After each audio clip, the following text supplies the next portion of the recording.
All right. I like the turning radius. It is a really good turning radius. That was one thing we're very happy about. Did you see that little maze I went through? Yeah. Yeah, despite being like a long wheelbase, it's very nimble.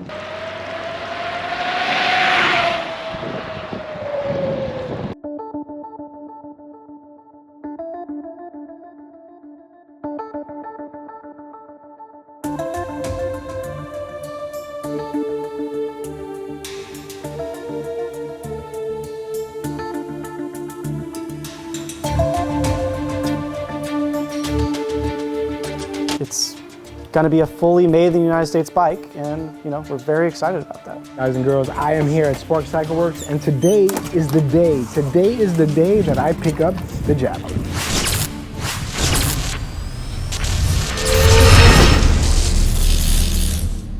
How's it going, guys? We are very excited today because it's day one of the Javelin test pilot program.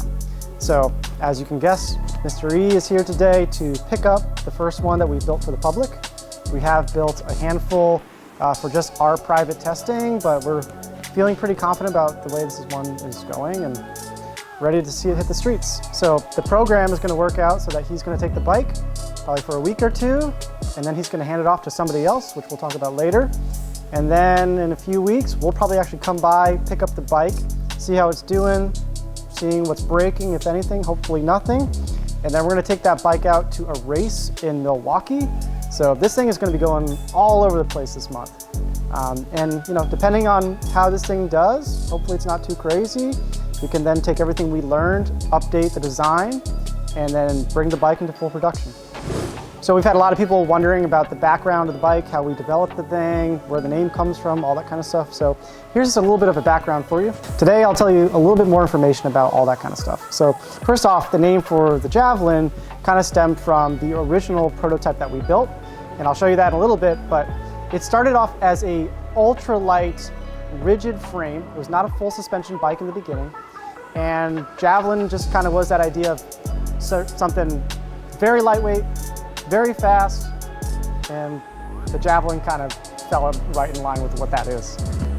Over time, we decided rigid frame was not going to be the way to go when you're going 50 miles an hour, and we kind of took a step back and put another 6 or 7 months into design to figure out how we could do a full suspension. And we came out with the first prototype for a full suspension bike in October a couple of years ago. The most unique thing about the bike is pretty obvious, and that is the fact that it's made out of laser cut steel.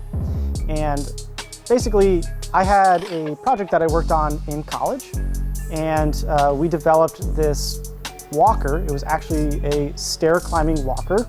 And that project, we developed this system for making it out of laser cut steel. And it is a laser cut steel piece that then has cross sections that go and actually form like a jigsaw puzzle. And it makes it really, really easy to assemble and really easy to weld. So we basically decided if we were going to make a bike in the United States, that was going to be an interesting technology to expand on because it really cut the cost down. When you look at bikes, one of the most expensive things about them is the jigs that are used to produce them. So for the Bandit, when we had the jigs made for that bike, they cost roughly $50,000 each. And when you're trying to start a company and start a new design up, $50,000 is a big risk because if it doesn't work and there's something wrong with the bike, well, cough up another $50,000 and try again. The Javelin doesn't require any jigs. So we can constantly tweak and adapt and figure out what needs to be improved on it as time goes on. It also means that we can make tweaks to the design and do things like make a taller version of it, make a longer version of it, and we can adapt it down the road very easily with any large costs. The only challenge is sheet metal is not very rigid, right? And when you're designing something this powerful, you have to do a lot of tricky things to make the bike rigid. So if you take a closer look at the way the frame is made, we have done some of those things. And as far as I'm concerned, the bike is as rigid as a tubular frame. The best example I can give you is to go take a soda can and cut the top and the bottom off that soda can and feel how flexible that metal is after you did that. There are ways this frame is designed so that tension is actually built into it. So as it's welded, it heats up and it pulls the entire frame into tension, and that makes it very rigid. There are other things like the swing arm, which was pretty simple, just using thicker metals and stuff like that.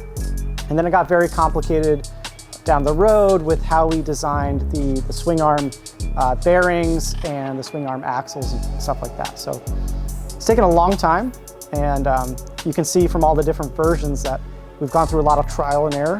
You know, it's taken 2 years to get here, but it's going to be a fully made in the United States bike, and you know, we're very excited about that. So let's talk about the Alpha bike that Mr. E is taking today and is hitting the streets. So again, if you see this bike in public, just know it is a test bike.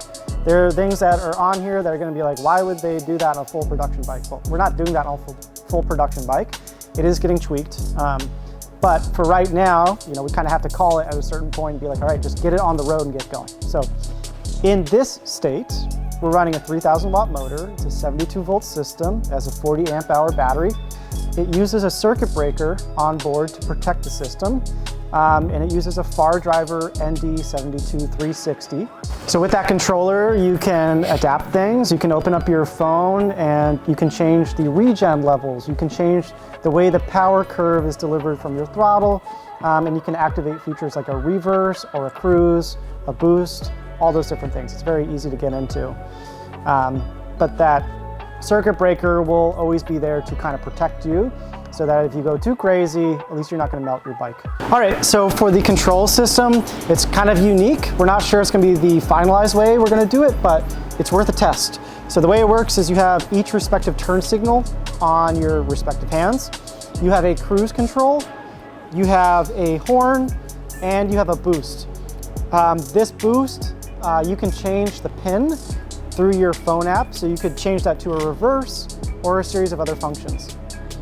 Something else that's unique, the braking connector is the same as the boost connector. And so what that means is you could disconnect your brake and connect it to this button, so that if you want to activate regen by a button instead of by your brake, you can do that too. That's something that's very popular to do that.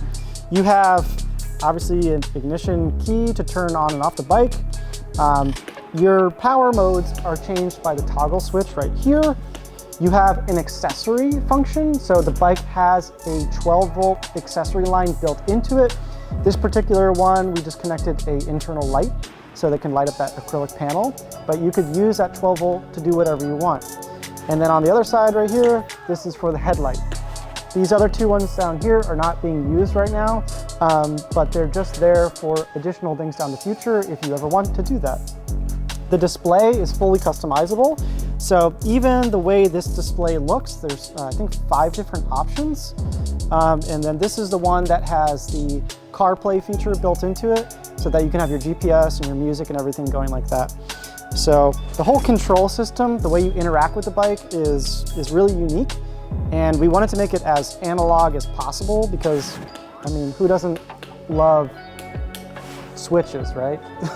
So the other thing that people have been really liking are these panels. There are going to be a ton of different options. It's one of the things that we're really excited about. So obviously we have an acrylic one on this side, a stainless steel on the other. Down the road, we will have tons of different panels, and we will have tons of different vinyl wraps that you will be able to do for those panels. So there's a lot of customization going on with that. The next thing is the seat. So the way this seat works is definitely not the finalized way. On the final design, you don't see this latch right here. Instead, the latch will actually be under the seat. You hit a pin right here and the seat pops this way. But for this one, it's still kind of cool. You pull this latch and it holds up like that. And then your battery, to bring your battery inside, you just pull it out and go inside. On the inside back here is a huge storage compartment, and maybe you could find an additional battery that would fit in there. That's fine. It does fit the charger. It has a 10 amp charger, and it will fit directly right in there, so you always have it on you. Or whatever else you want. I don't know, there's a ton of space. I can fit my whole arm into here. So the suspension is still a complicated area, but it has a lot of unique things going on. So there are two different set points right here. This allows us to lower the bike. So I'm a shorter rider, I'm 5'6". I can still make it so it's plenty comfortable for me. It'll bring that seat height down to about 30.5 inches. And then if you put it onto a farther mount point, it'll raise it up about an inch. And then we can also put a longer shock on there. So this is a 12.5 inch. We can put a 13.5 inch. And then on top of that, there are spacers for the foot pegs, because keep in mind this doesn't have pedals, right? And you don't have to worry about your knees hitting your chest like on a lot of e-bikes. And we can put an extension down so that a taller rider is plenty comfortable on it. One of our guys, Andre, is like 6'3", and he's been able to ride this bike very, very comfortably. Just doing that. So the Javelin's gone through a lot of iterations from the rigid frame to the bike it is today. And we pulled out a handful of the different ones just to kind of show you guys. It's kind of fun to see how things have changed. You know, it started as an actual plywood model just to sit on it and see if something like that was possible. And then it moved up to a, you know, an actual full suspension metal plate frame. And at this point, we were actually running regular bicycle wheels on it. We were running 700C wheels on it with a 3000 watt. And it was terrifying because, you know, it had a bicycle front fork on it. And it just kind of progressed up there. We learned so much in these steps, you know.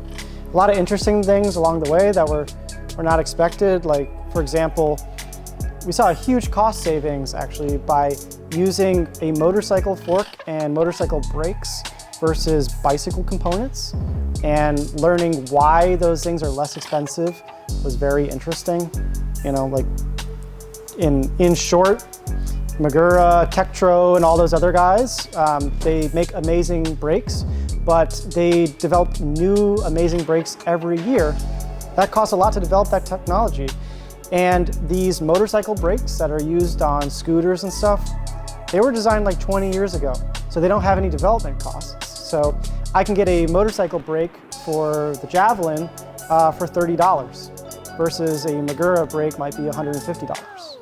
A motorcycle front fork for Javelin might cost $80 versus a D&M fork, which would probably be $800 to $1,000. So doing all these things, they increased the weight, but they were also necessary because of how fast the bike is, and it made it so it was even more possible to make the bike in the United States. But it took 2 years of trying things and learning this stuff, you know, because there's no book to tell you how to do this, to figure that out.